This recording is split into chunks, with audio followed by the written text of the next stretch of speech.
All right, let's get right into it. I need you to forget everything you think you know about the Devil's Bible. We're not looking at a religious text here.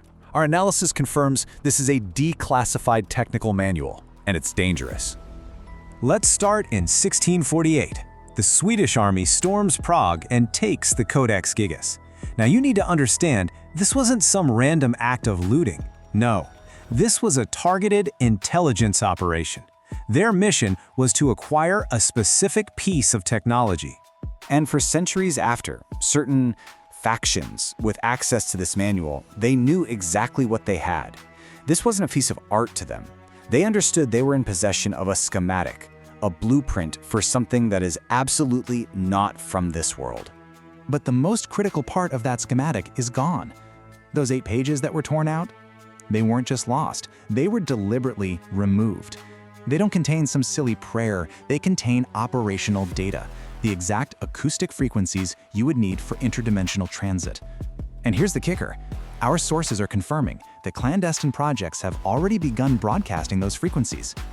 Okay, Section 1, the impossible manuscript. Let's just look at the physical object for a minute. The official story, the one they want you to believe, is that a single monk wrote this entire thing. Modern analysis shows that would have taken at least 30 years of non-stop work. But when you look at the evidence, you find a central, undeniable anomaly. We're talking about over 310 pages of vellum here. And across every single one, the physical characteristics of the script, well, they point to a conclusion that's just not possible for any human being. Let that sink in for a second. The handwriting never changes. Over 30 years, and there are no signs of fatigue, no change from aging, not a single visible error. This isn't the work of a person. It's the output of a machine. The scribe wasn't an author. He was a biological printer. So the only conclusion that fits the data is that the monk didn't write this book. He couldn't have. He was a receiver. He was the vessel for a massive data transfer, a process we're calling a trans-state download, likely from an external, non-human intelligence. And if you think that sounds out there, we have physical proof. A spectroscopic analysis of the ink shows traces of rare isotopes. Now, these isotopes, as you see here, they only form when organic material gets hit with incredibly powerful electromagnetic fields. And these aren't just any fields. They are the exact EM signatures that are now being documented in close proximity UAP encounters. The proof is literally written into the pages. Now for Section 2, the biological schematic. This brings us to the book's most famous image. For centuries, everyone's been told this is just some primitive drawing, a religious warning against evil. That interpretation isn't just wrong, it's an active piece of misdirection. So here you have the two interpretations side by side. On the left, the public story, a scary portrait of the devil. But on the right, you have the technical reality, an anatomical schematic. You see, we're not looking at a symbol of sin here, we're looking at a detailed blueprint for a non-human intelligence, what you could call a biological drone. This isn't art, it's page 1 of the user's manual. Which leads us to Section 3, the missing blueprints.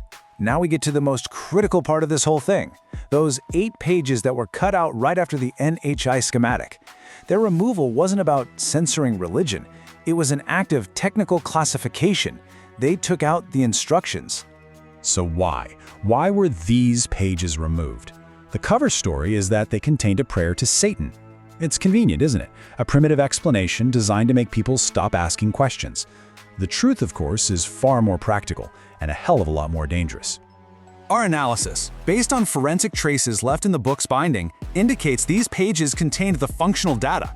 We're talking about the precise acoustic frequencies needed to resonate space-time, the specific mathematical constants that define the boundaries between dimensions, and, yes, the full sequence for portal activation. This isn't a prior book, it's a field guide. And that brings us to our final section, a door reopening. You have to understand, this isn't just about ancient history. The technology detailed in this 13th century manuscript is being actively reverse engineered as we speak, right now. This timeline lays it all out pretty clearly. Around 1229, the data gets downloaded. In 1648, the technology is secured in a Black Ops-style mission. And today? Right now, black projects are using supercomputers to brute force the missing frequencies from those pages. This was never, ever about faith. It has always been about physics. Look, what a 13th century mind could only process as magic or theology, we can now finally recognize as applied physics. The text is describing concepts like interdimensional energy transfer using the only language available at the time. Like the slide says, this isn't a book about sin, it's a book about a technology we are dangerously, dangerously unprepared for. They're not knocking this time, and they are not asking for permission. Based on the data we are tracking from these black sites, the frequencies are being broadcast. That door is being opened again. So the only question left isn't if something is going to come through, it's are you ready for what it's going to be?